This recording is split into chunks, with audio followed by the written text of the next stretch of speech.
வணக்கம், இது உங்கள் தினக்கதிர்.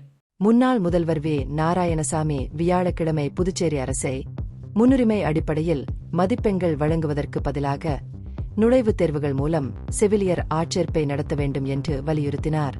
தற்போதைய தேர்வு செயல்முறை மதிப்பாய்வு செய்யப்பட்டு வெளிப்படைத்தன்மை கொண்டதாக மாற்றப்படாவிட்டால் காங்கிரஸ் நீதிமன்றத்தை அணுகும் என்று அவர் எச்சரித்தார். செய்தியாளர்களிடம் பேசிய நாராயணசாமி, இந்திரா காந்தி அரசு மருத்துவக் கல்லூரி மற்றும் ஆராய்ச்சி நிறுவனத்திற்கு 712 செவிலியர்களை ஆட்சேர்ப்பு செய்வதை விமர்சித்தார்.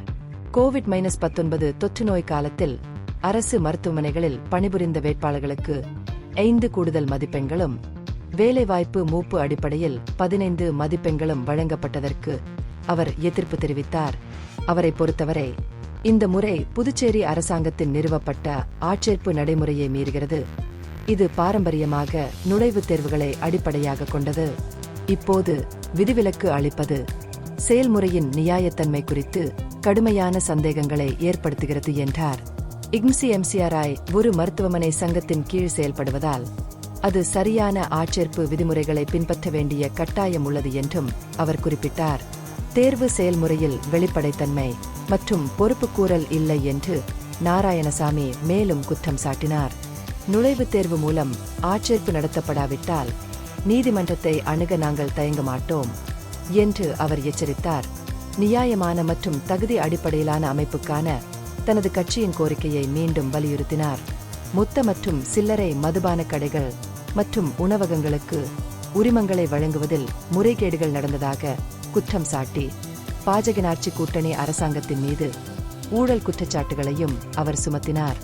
ஏப்ரல் 1 மற்றும் ஏப்ரல் 2 கடைகளுக்கான உரிம கட்டணம் கடுமையாக உயர்த்தப்பட்டாலும் கான கட்டணம் ஓரளவு மட்டுமே உயர்த்தப்பட்டது. சில உணவகங்களுக்கு பயனளிக்கும் வகையில் என்று அவர் கூறினார். ஜோஸ் சார்லஸ் மார்டின் தலைமையிலான அமைப்பு பாஜகவின் பி அணியாக செயல்படுவதாக கூறி நாராயணசாமி பாஜக இரட்டை தரத்தில் இருப்பதாக குற்றம் சாட்டினார். அமைச்சர் ஜான் குமார் மற்றும் பாஜக எம்எல்ஏக்கள் மார்டினுடன் இணைந்து நிகழ்வுகளில் வெளிப்படையாக கலந்து கொண்டதாக அவர் கூறினார். பாஜக மாநில தலைவர் வி. ராமலிங்கம் தொடர்புகளை மறுத்ததை கேள்வி எழுப்பிய அவர் சம்பந்தப்பட்ட கட்சி உறுப்பினர்கள் மீது நடவடிக்கை எடுக்காததை விமர்சித்தார். மேலும் மார்டின் குழு பாஜக கூட்டாளிகள் வைத்திருக்கும் தொகுதிகளில் மட்டுமே இலவசங்களை விநியோகித்ததாகவும் கட்சிக்குள் உள்ள உள்பிளவுகளை அம்பலப்படுத்தியதாகவும் கூறினார். இந்த பகுப்பாய்வு நுண்ணறிவுள்ளதாக கண்டால் முக்கியமான அரசியல் முன்னேற்றங்கள் குறித்த கூடுதல் புதுப்பிப்புகளுக்கு லைக் செய்யவும், ஷேர் செய்யவும், சப்ஸ்கிரைப் செய்யவும். இது உங்கள் தினக்கதிர். நன்றி.